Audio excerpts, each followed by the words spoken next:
So I'd like to remind everybody that we are recording this webinar today, as I just mentioned. Hello, everybody. Welcome to the Climate Emergency Just Transition Transfer, a webinar for municipal leaders. My name is Alex Lidstone. I am calling in from Mohkinstsis in Treaty 7 territory, which is the traditional territory of the Blackfoot Confederacy, the Tsuut'ina First Nations, the Stoney Nakoda Nations, and all other people who make their homes in the Treaty 7 region of Southern Alberta, otherwise known as Calgary. I would like to welcome you to introduce yourself in the chat and let us know where you are calling from and where you work. And we will also have time for a Q&A period at the end of the webinar. So at that time, you will have an opportunity to ask questions out loud. Alternatively, if you don't want to ask your question out loud, you can use the Q&A box provided at the bottom of your screen to ask questions throughout the session, and we will get to them during the question period. So we're going to begin today's session with an overview of the Just Transition Transfer, including origins, key features, and why it solves key problems like the Confederation quagmire and the need for stable, long-term municipal funding. This will be followed by a panel of local leaders who will speak to the Just Transition Transfer and how it can help them solve their problems. So Seth Klein is the team lead at the Climate Emergency Unit, and the idea of the Just Transition Transfer came up in his book, and it has grown into a bit of a campaign, which is why you're all here today. So with that, I will pass it over to Seth, and he can give a bit of an overview of everything. Thanks, Alex, and hi, everyone, and welcome. It's great to see so many of you, and thank you all for your interest. I'm joining you from the unceded territories of the Musqueam, Squamish, and Tsleil-Waututh Nations, otherwise known as Vancouver. And as you heard, I'm the team lead with the Climate Emergency Unit and the author of A Good War, Mobilizing Canada for the Climate Emergency.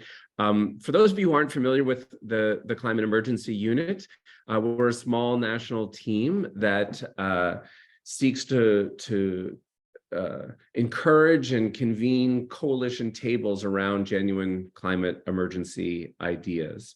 And one of the campaigns that we work on is this campaign for a just transition transfer. So I'm going to take 10 minutes off the top here to tell you a little bit more about the origins of this idea and key elements, and as Alex said, why we believe it could be a key solution for those of you who work in the municipal local government space for stable long-term funding and navigate this Confederation quagmire that is so much part of the Canadian experience.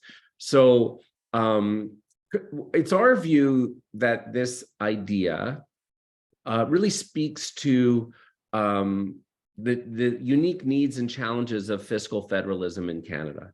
And that the Climate Emergency Just Transition Transfer, or whatever it ends up being called, if one at scale could truly be transformative in confronting the climate emergency.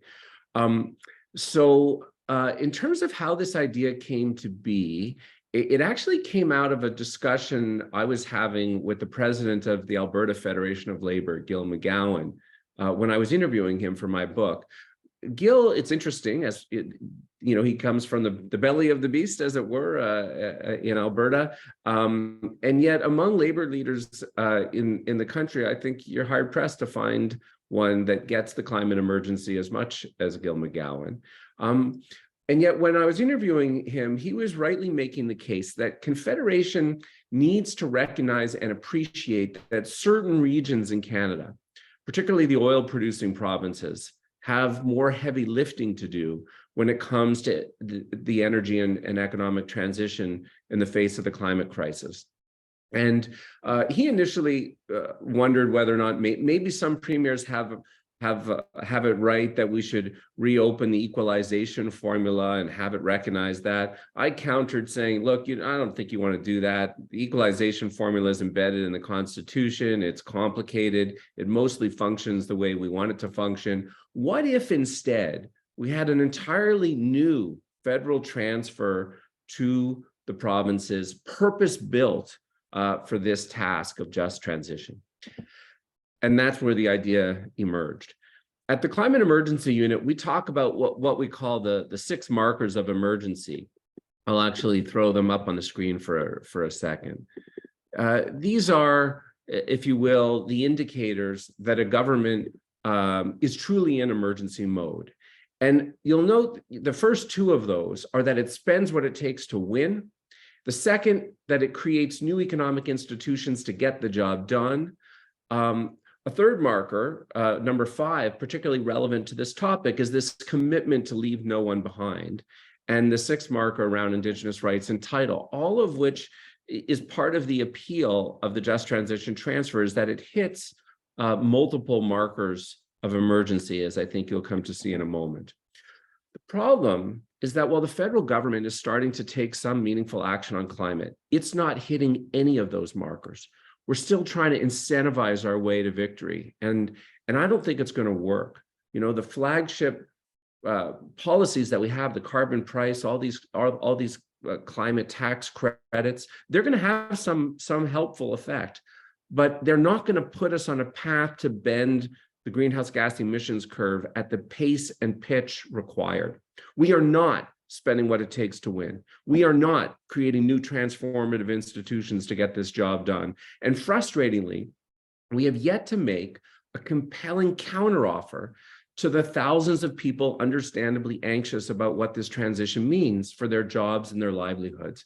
So in the face of the climate emergency, Canada needs to make some audacious and hopeful offer to those workers and communities whose employment and economic security is currently tied to the fossil fuel industry, or to a lesser extent, the traditional auto industry, or the steel and concrete industries, or agriculture, all of which face substantial transition challenges, and to Indigenous communities on the front lines of fossil fuel extraction.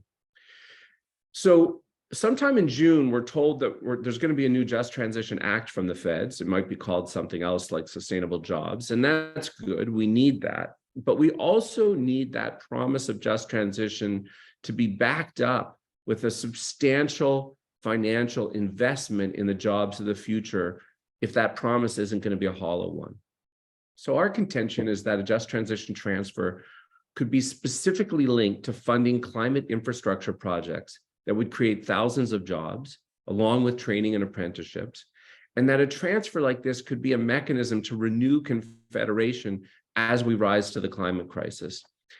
It would really mean that as we embark on this grand transition, we would be able to say to all of those thousands of workers who feel reliant on the fossil fuel economy, none of you are going to be out of work. We need your help to meet this moment. Now, let me say a little bit of how we envision it being structured. First of all, the amount, the dollar value of the transfer needs to be something audacious. We believe it should be at least $25 billion a year, representing about 1% of Canada's GDP. And it could and should fund much of the climate infrastructure needed in the coming years, much of which is inherently public.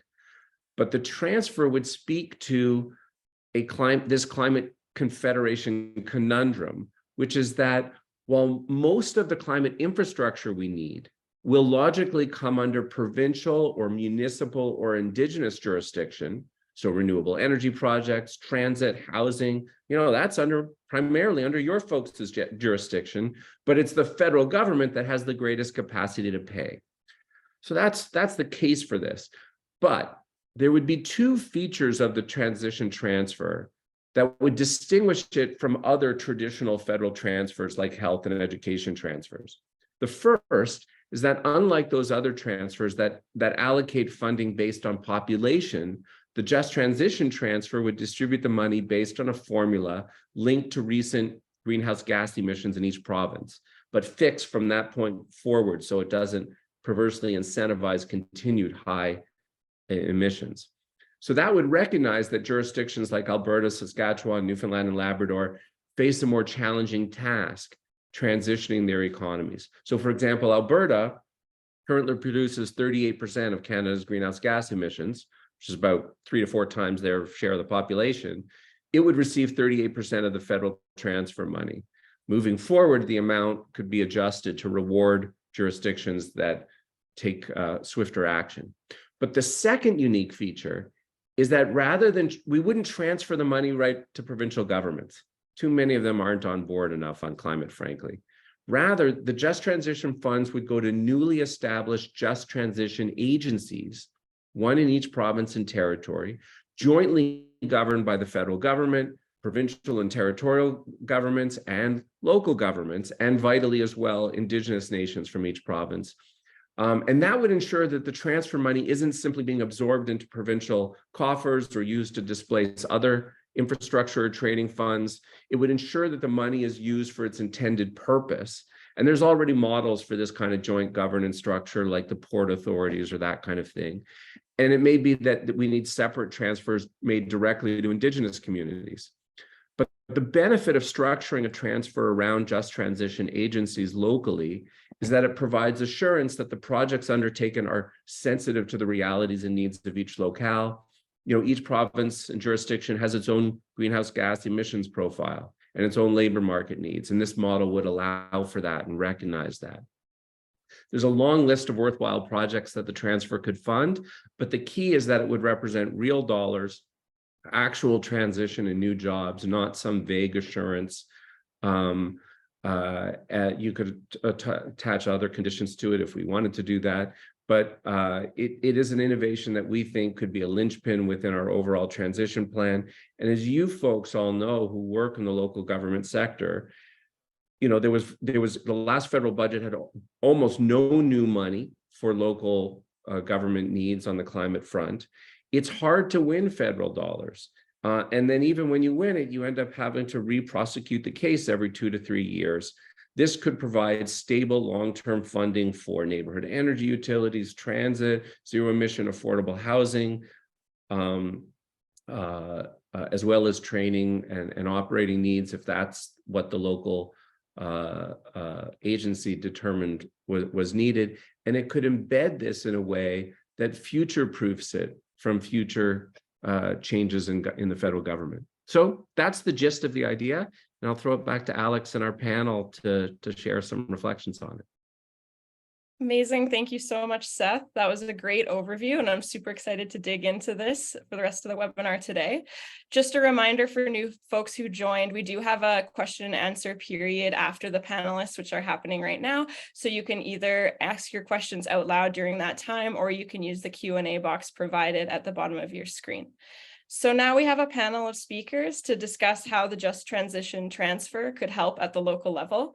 So first up, we have Dave Thompson, who is a Victoria City Councillor. He's also Capital Regional District Board Director and a longtime environmental and just transition advocate. So Dave, I will pass it to you.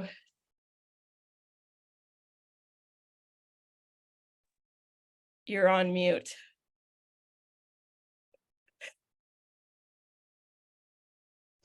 Of course, sorry about that.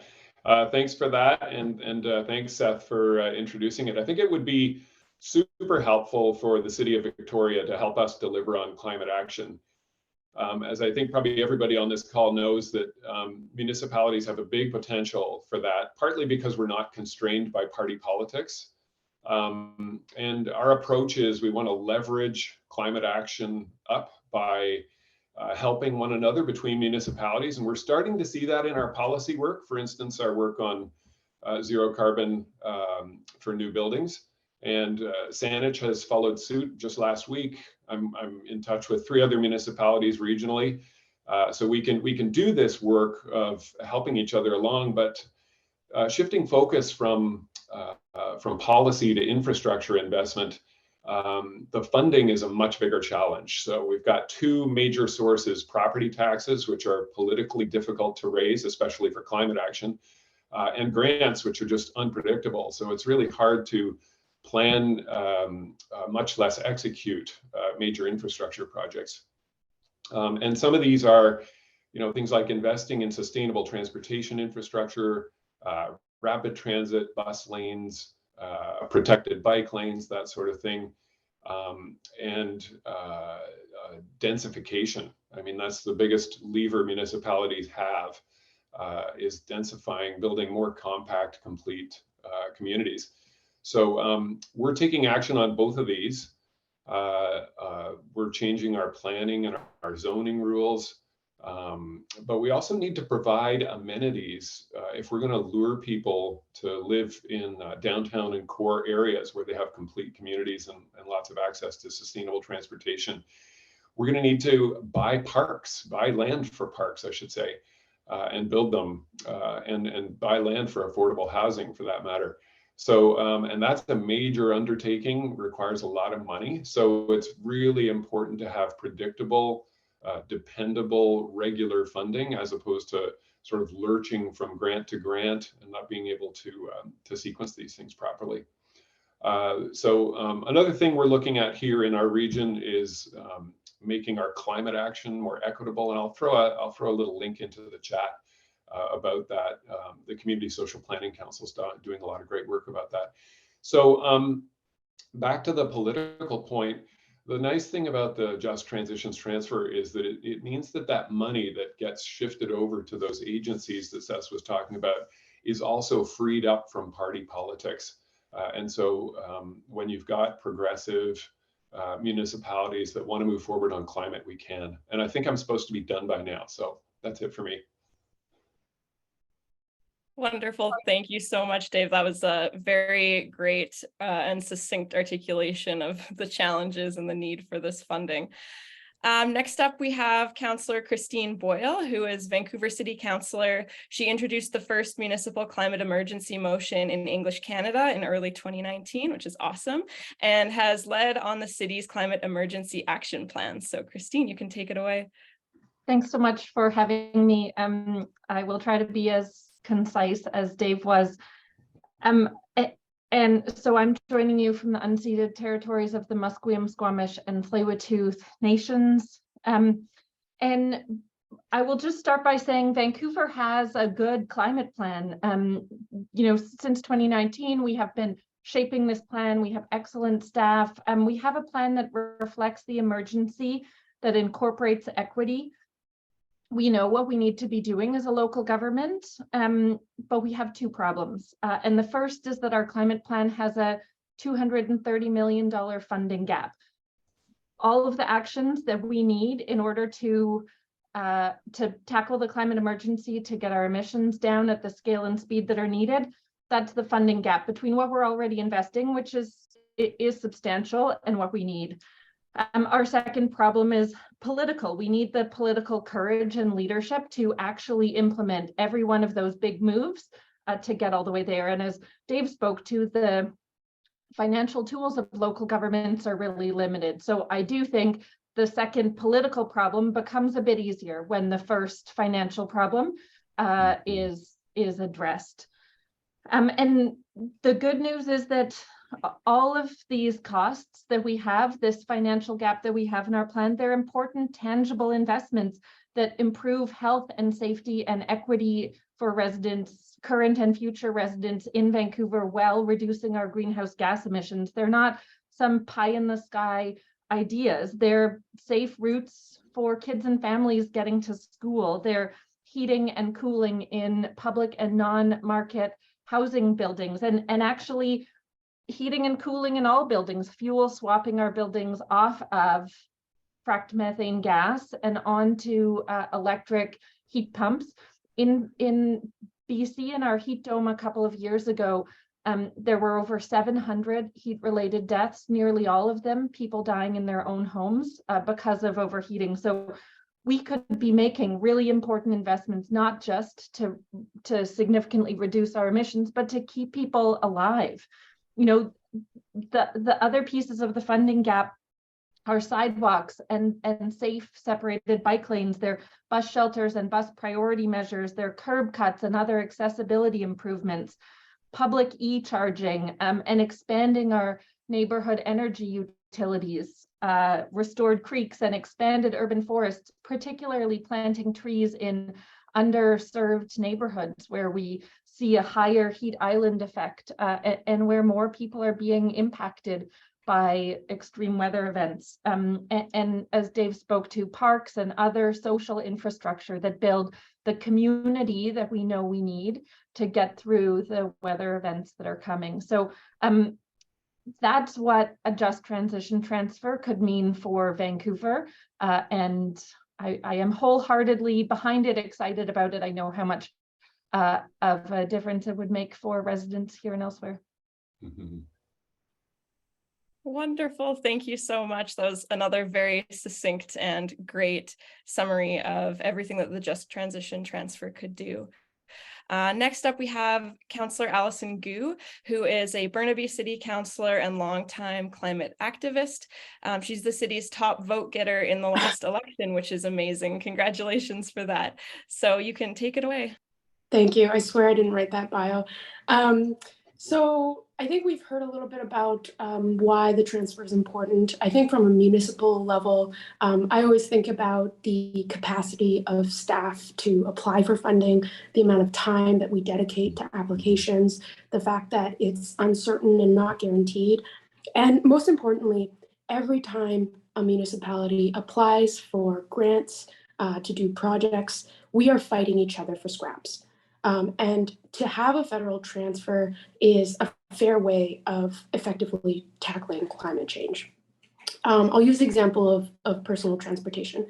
Personal transportation is the single biggest source of GHG emissions after oil and gas nationally from a single sector. And municipalities that are often tasked with the expectations of building out and funding public transit and active transportation infrastructure often don't have the scale of capital and operating costs to cover that. Current models of funding, which is project-based, doesn't help smaller communities where rapid transit wouldn't necessarily be appropriate. And importantly, it doesn't help cover operating costs. We know that from a principle level, that the principles of effective public transit requires reliability in buses and transit arriving when they're supposed to, and a frequency in that service. And we can't achieve either of those goals without consistent operating funding. And we won't be able to achieve our goals of equity or GHG emissions reductions if we're constantly relying on increasing the fares of ridership in order to pay for a consistently diminishing service, which we are seeing across the country. The other big way of getting people out of their cars is building out safe infrastructure for walking, rolling, and cycling. And I'll use the example of Vancouver rather than my own municipality, Burnaby, because they have the honor of being the most well-known and biggest city in BC. But Vancouver has 2,333 kilometers of streets for cars. And if we were to convert even a tenth of that at a cost of approximately $1 million per kilometers of cycling lane, that will cost $233 million for the build out.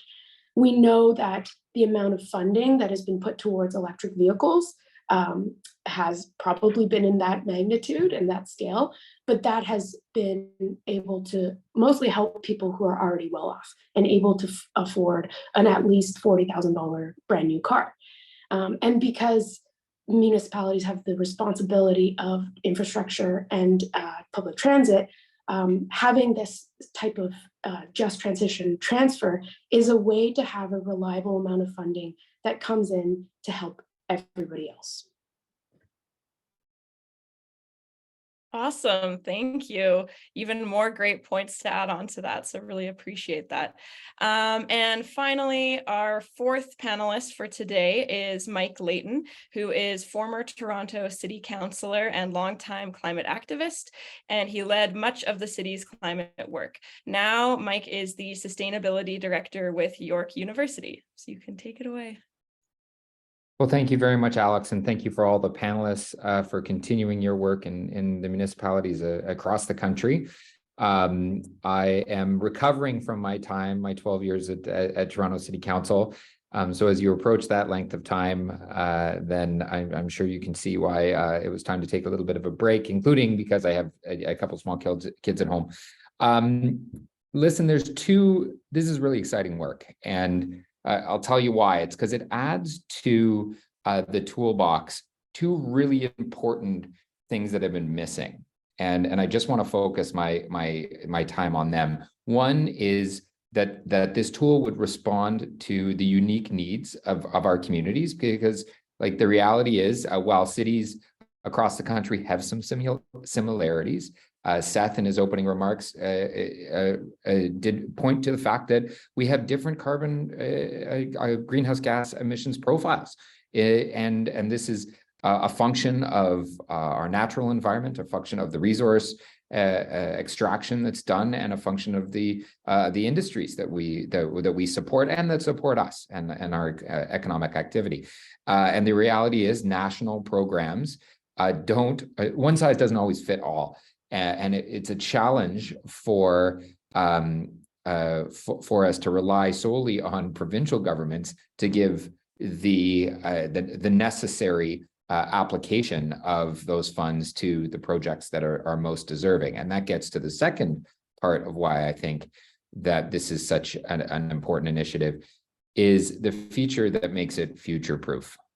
We have unfortunately seen waves of programs set up and then quickly dismantled by subsequent governments. I'm going to give you one example of here in Ontario, and it speaks to a comment in the chat from one of my friends from Guelph that remarked that there's a bit of a political fiasco going on, but that's not unique. That's not a uniquely Ontario trait.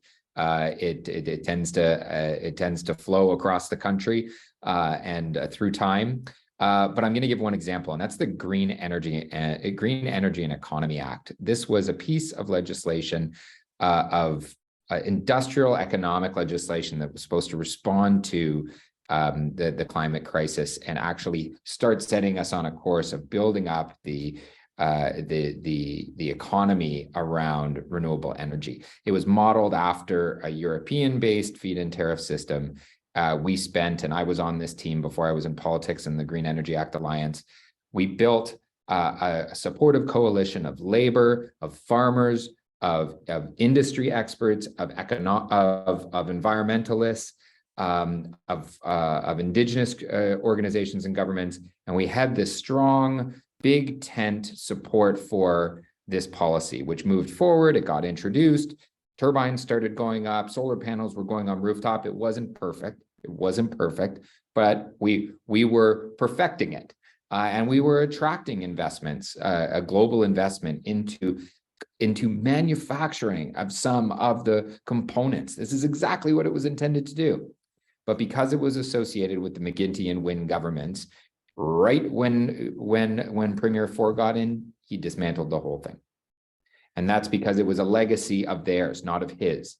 And since then, we haven't seen what their climate plan will be. I don't think we'll be seeing it anytime soon.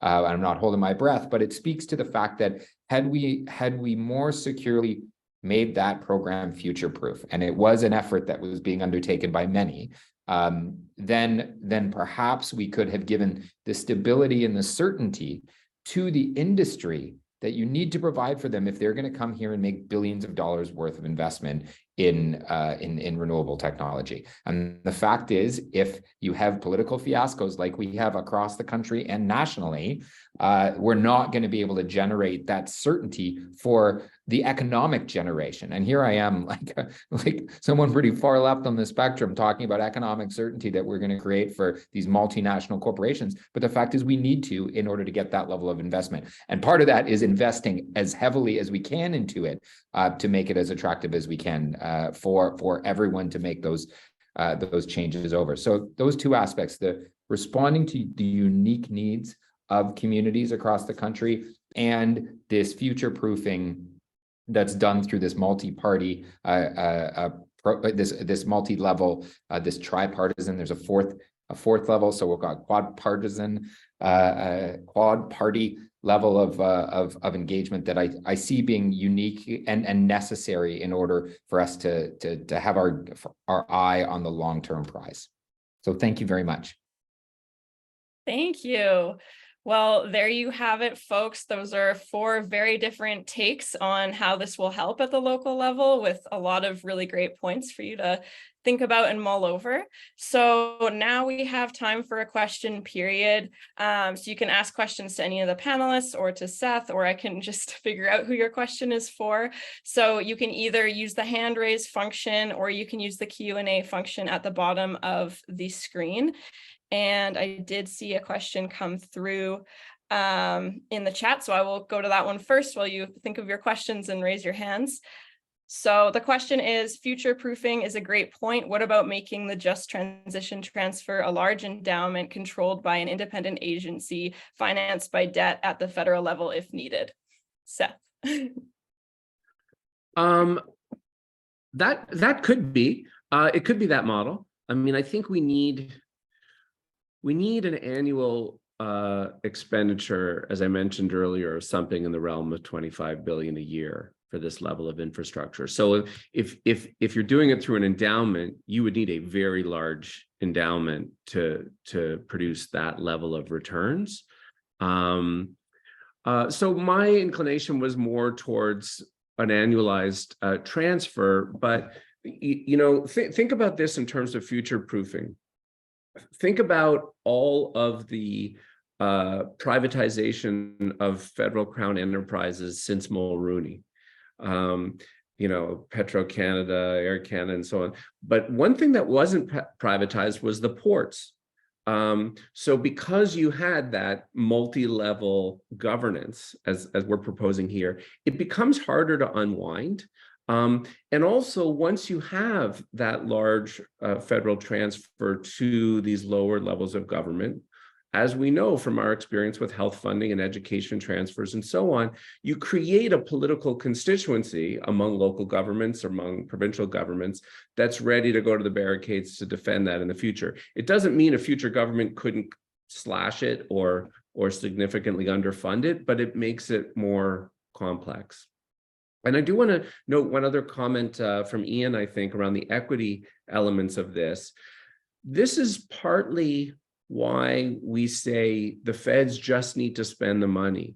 Because the feds have approached climate action through tax credits and rebates, it tends to privilege those with money. I mean, this is, Alison made this point with respect to transportation and EVs, and Chris made this point as well when it comes to housing, is you end up excluding the forms of transportation and housing that lower income people most need. When you spend the money directly as public investments, you can direct it accordingly. Thanks, Seth. Next, we have a question from Mayor Coyne. Hi, thank you. I'm not sure who I'm supposed to direct this question to, so I'll just throw it out there.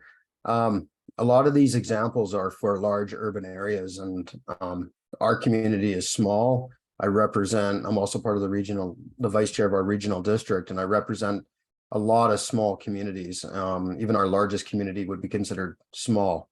We don't have the tax base. I hear other municipalities in large areas, concerned about, how much money they have to spend. Our diking plan, just to move the river and everything, starts at $100 million and goes upwards to over $500 million just for our community, never mind the rest of our river system. There's no funding to move people. There's no funding from the federal government really to assist with much of this. We get 40% through DMAF, and we have to come up with the rest. Our taxation is $4 million. It's not realistic. It's just not going to happen. So how are we supposed to survive this? We're the front line of this. We don't bounce back as fast. We're not as resilient. We're talking about, thousands of kilometers of river systems that are just hurting, and not to mention the forest fires and everything else that we're dealing with up here. And I don't hear anybody talking solutions for rural communities. And I know, they always say the economic driver of our country is the big urban centers, but none of those big urban centers survive without the resources and the food that we create in rural Canada. And we don't know what to do. You know, we hear about, you know, EV cars and bikes and bike lanes and everything else. And, you know, now the new thing is the 15-minute cities. Well, I live in a 15-minute community. You can walk across my town in less than 15 minutes. It's not a problem. You know, my commute is, I live 3 miles from town. I live on a family farm that we've been farming since 1928. And my commute is, you know, 5 minutes. This is not our reality. Our reality is we're struggling and we're getting hit over and over and over again. We've had forest fires all week, and it's just May now. Like, how are we supposed to survive this? And who's going to fund it? And I'm concerned when you're talking about these transfers, it's going to go based on population, not based on need. And I get, you know, Vancouver has way more people than we do. But for me to spend 1% of Vancouver's budget would take me probably 20, 30 years to raise on my own. So we need help in rural Canada, and we need people to speak out for that. It's no slag on the big urban centers, but we're struggling. And the reality is, I don't think we're going to survive this if we don't get the appropriate funding and appropriate support from both provincial and federal levels. Maybe can I jump in, Alex? So first of all, thanks for joining us, Mayor Coyne. And you're with Princeton, right? Yeah, I am. And I remember watching your leadership during the atmospheric river events when your community got devastated. Thanks for joining us. So you're raising a bunch of interesting issues. First of all, just to clarify, part of the advantage of the just transition transfer is it doesn't rely on municipal tax bases. The point is to extract the money from the feds and transfer it to lower levels of government that face those needs and know what they need. And the transfer would not, as we propose it, would not divvy the money up by population. It would divvy the money up by greenhouse gas emissions. So Alberta, Saskatchewan, and Newfoundland would get a disproportionate share. But you're raising a more complicated issue, which is the mitigation versus adaptation. Mitigation meaning, what do we do to actually transition the industries that are the main source of greenhouse gas emissions to drive down our emissions? Adaptation being, what do we do for those communities like yours who are already on the front lines of experiencing the climate emergency? We clearly need dramatically more money from the feds for both climate mitigation and climate adaptation infrastructure, like you just talked about. And those adaptation bills are huge. I'm a bit concerned that the feds seem more prepared, even though you've seen so little money and it took so long to secure it, that the feds are more prepared, and the province here, more prepared to spend money on adaptation than they are on driving down emissions. So we need both. And our argument around the governance of this is that it should be driven by, as Mike was getting at, where are the greenhouse gas emissions actually coming from?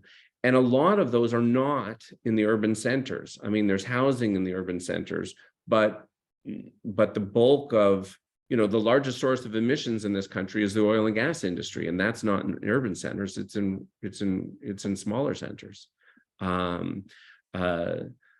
So that's the kind of logic that should govern the allocation of the funds. I can also quickly jump in. I think the part of the federal transfer formula coming through is that the formula can be tweaked. I know in BC we just got a good amount of funding from the provincial government, and it wasn't calculated solely based off of population. There was a standard set rate that every single community got, whether you were a population of 3 or a population of 3 million.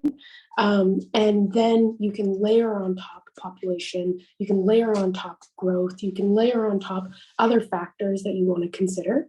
And the other piece, as somebody who is coming from an urban center, I don't want to be competing with rural communities for money. I don't want my community to benefit at the expense of your community. And I think that in order to have a fair way of everybody having the resources to be able to respond to this emergency. A transfer that is a formula that everybody has some say in, that is based off of, data that we can track, and something that is, fair. That is what I think allows our municipalities to all thrive a little bit more. So when it comes to municipalities, I'm going to challenge this. So you're going to talk greenhouse gas. So how many cars are on the street in Burnaby or Vancouver or Surrey versus how many cars are on the street in my community? And I mean, our mine is transferring, they're changing over, they're running pilots right now on electric assist diesel to try to bring down their greenhouse gas. They're using biofuels to try to offset that as well. And so they're doing their part. I mean, our logging company, we replant, we have a huge successful regenerate. I mean, it's about 98% regen rate. So our greenhouse gases aren't going to be as high because we're doing so much already without the support that's there. We're trying to do our part, but at the end of the day, it's still going to come down to, if you're going to do it that way, okay, Alberta's going to get more, but still Vancouver is going to get more because they put out more greenhouse gases than a community of my size. And when your population is spread across, it takes our area, our regional district area, it takes almost 2 hours to drive across. I mean, you're going to spread that out over a population base that's in one little area that takes, if you didn't have any cars on the road, it's going to take a few minutes to drive across. It's still not going to be proportionally, done right. There's going to be inequities. And I agree, we should not be competing. This has been all of our concerns for years. I mean, we go up these grants, they're like throwing a piece of meat into, a pen of hungry dogs. And it's, that's the challenge. We're ending up competing over an amount that is grossly inadequate. When I say, that this should be 25 billion a year or 1% of GDP, and that's what, there's this active campaign we could share in the chat for the federal government to spend 2% of GDP tackling climate, both mitigation and adaptation, to speak to what you are dealing with. 2% of GDP in Canada is about $57 billion a year. Now, by comparison, total federal government on climate spending now, climate action, climate infrastructure, generously is about $12 billion a year. So the Fed's spending now on climate is off by a 4 to 5-fold order of magnitude. And it's in that context that we end up in this push and pull over who's getting how much money and what we need. There has to be a dramatically higher spend. All right, thanks. I will just shift the conversation a little bit to a little bit of a two-part question in the chat. So one of them is asking about the distinguishing between helping communities survive climate versus funding a willingness to mitigate climate GHG emissions. And it's wondering if the climate emergency unit is funding mitigation or adaptation, or is it more flexible? And I see Craig has a question too. We need both kinds of spending. As we thought about the just transition transfer, it was definitely more focused on the mitigation side because it was rooted in this question of what do we do for all of those workers and communities who currently feel tied to those high GHG emitting industries that need to transition. That was the impetus of it. But there also needs to be, as I said earlier, dramatically more spending on adaptation infrastructure. My concern is that, particularly when we experience emergency events, flooding and forest fires, politically, it becomes easier in some way to secure that kind of funding. Like you even get conservative governments willing to spend on climate adaptation and response. The problem in climate terms is that if we direct the bulk of our money on adaptation, we're fried. We will never get ahead of the curve, and we will continue to experience rolling events that we cannot keep up with. Awesome. Thanks, Seth. And we'll go to Craig. Hi, everyone. Thanks so much for your presentations, climate emergency team and panelists. I think it's a really interesting proposal in terms of the strategy to get monies out to all the regions and municipalities. In Quebec here, we have the Green Fund, Les Fonds Verts. And it comes from our cap and trade system, and where we trade off, carbon credits and stuff like that. And it amasses a lot of money. And over the last, several years where it's been managed, there's been a lot of questions of opacity, so poorly recording and reporting publicly the use of the Green Fund. And some of the projects that were selected by the government or ideas used by the Green Fund were not necessarily super strategic in terms of reducing the greenhouse gas emissions or being good for conservancy of biodiversity. So I think, while I think it's a really good idea, I'd like to hear a little bit more about the governance of those just transition agencies. To how do we avoid not very good projects, not very strategic projects, and how we can guarantee that there's a good transparency, and that, because we see other agencies in our communities for sure, that whether they're transport agencies or whatever, where they're clearly run by the political class and not really independent. So I'd just like to hear a little bit more about the governance of these localized agencies. Thanks for your question, Councillor Sauvé. And the short answer is, first we have to win this thing, and then win a governance structure for it that as best as possible ensures that it's well done. And there's never any guarantee. Leanne was pointing out earlier in the chat, the Ford government spending a bunch of money on gas plants. All I can say is that if we create a governance system where no single level of government's calling the shots, that it's got federal representation, provincial representation, local government representation, Indigenous representation, put workers on the board, put some businesses on the board, put some climate experts on the board, and clear terms of reference. I think that's as close as we're going to get to safeguarding that the money will be deployed in a manner that that speaks to the task at hand. Awesome. Thanks, Seth. So we're going to go to Ruby, and then I'm going to shift the conversation a little bit. So Ruby, you can go ahead. Thank you. Great to be here. My question is so I'm newly elected to the City of New Westminster Council, and just remarkable people that I get to serve with and build from. And so they've set the city up in many regards for success with climate action funds, and we own our own utility. So we are kind of building, getting some benefits from that. And so my question is, because we are now on a council that does have some strong opposition, and we're watching a lot of organizing on the right.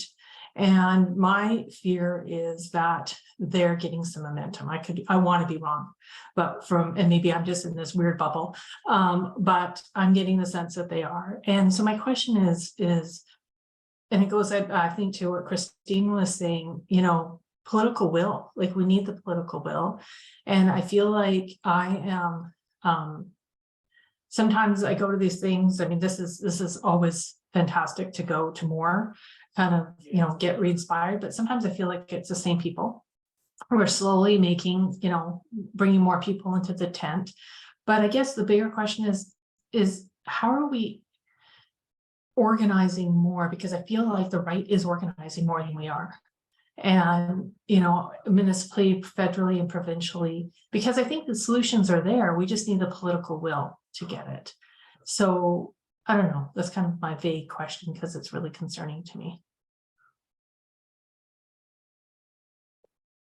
I mean, in some ways, thank you, Councillor. My answer is similar to my answer to Councillor Sauvé, that anytime you're simply transferring the money to another government, a change in the political dynamic and change in government can sort of throw the thing into chaos. But if you are putting it in an agency purpose-built for the task, with terms of reference in a governance system that has these multiple orders of government, you can't, there's no guarantee, but you are at least creating something that can put a ratchet in forward progress and keep from, Mike spoke earlier about how the change in government in Ontario led to, the pendulum swinging back and forth. The climate emergency doesn't have time for this bullshit. And here is a structure that can try to ensure that. Awesome. Thank you, Seth. And so now I'm going to shift the conversation a little bit. So for those of you who think this idea has merit, you like the beginnings of it, you like what you've heard today, I want to know how you think that we can move it forward. So where do you see opportunities to advance this idea? You can either throw your ideas into the chat or into the Q&A box, or you can raise your hand if you want to say it out loud.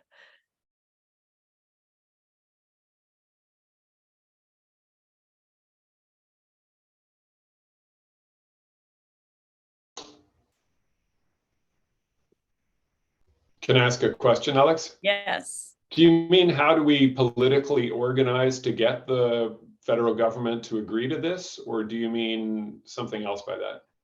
Yeah, exactly. Like, how do we, that's very specifically, how do we organize to get the federal government to agree to this? But I guess, how do we shift it? Like, where would you like to see this conversation going? What are the next steps? Alex Wilson? Yeah, thank you.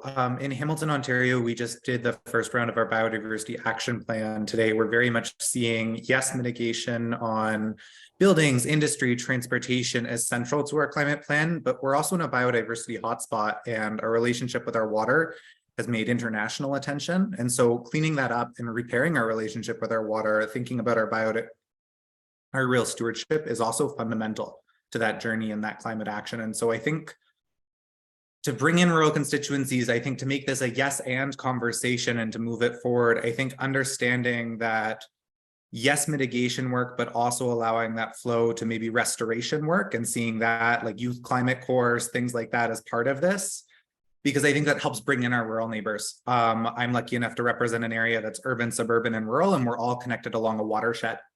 We have this great way to be able to talk about how caring for that watershed across it connects our community. I think wondering about how to create that narrative in this financing to bring our communities together so we don't stop at that point of division, but can always go yes and, or think about the system that we exist within. And I love hearing that about this idea of not taking funding from each other. Another piece for me, moving this forward, yes, we can do resolutions. Yes, we can do these types of things, but I think we know we need media partners as well and to make this go bigger. And so I really get excited with the imagining outcomes work.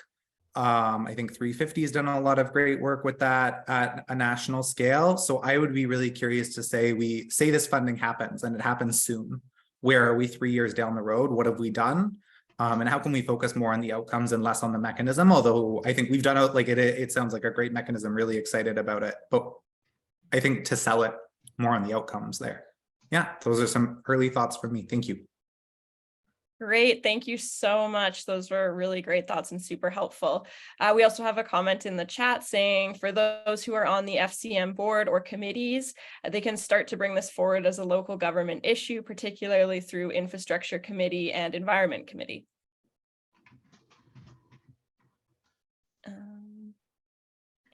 Any other thoughts? Well, maybe I'll jump in with some final ones. I'm loving what I'm seeing in the chat here about where we go with this. And Aaron, maybe you can call up our final slide. For your interest, this is an idea. The Just Transition Transfer is something that I've talked about with Minister Wilkinson. He's definitely hearing about it. Individuals across the country have sent letters in support of this idea. But it's really my sense that if we are actually going to win something audacious like the Just Transition Transfer, it's going to be because provincial governments, local governments, Indigenous governments in particular, provincial energy utilities, transit authorities, and housing authorities are pressuring the federal government, saying this is the key thing that we need to actually ramp up the transition. So a lot of this is in your hands. So we've got a few ideas on that slide, which I'm already seeing reflected in the chat.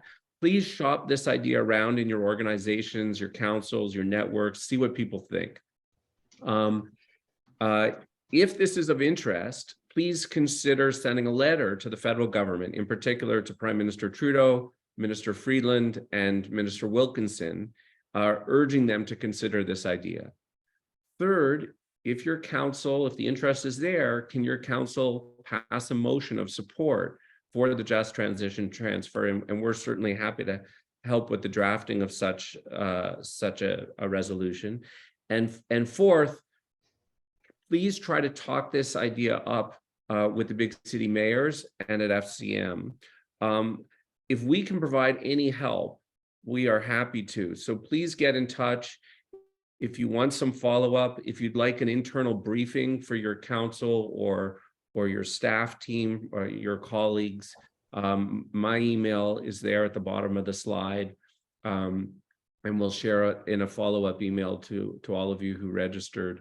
But these are all ways in which I think you folks on this call, given who you are would really be key to winning this. Thank you, Seth. And there's one more question. Do you have draft resolutions or motions for folks? We don't yet. So we've shared with you the brief, the policy brief, which I think, could easily be morphed into a whereas be it resolved framework. But we'd be happy to work with you on that. Awesome. Thank you. Okay, well, thank you so much for coming out today, everybody. We had a really great turnout, a really great conversation. We loved all of your awesome points and all of your discussions and your questions and ideas. So we'll definitely take all of that away. And I hope that you all have a wonderful rest of your day and a wonderful week. You will be hearing from us. Thank you. Good job. Thanks very much. Thanks, everyone. Thanks, everyone. Nice to see all your faces. Thanks so much.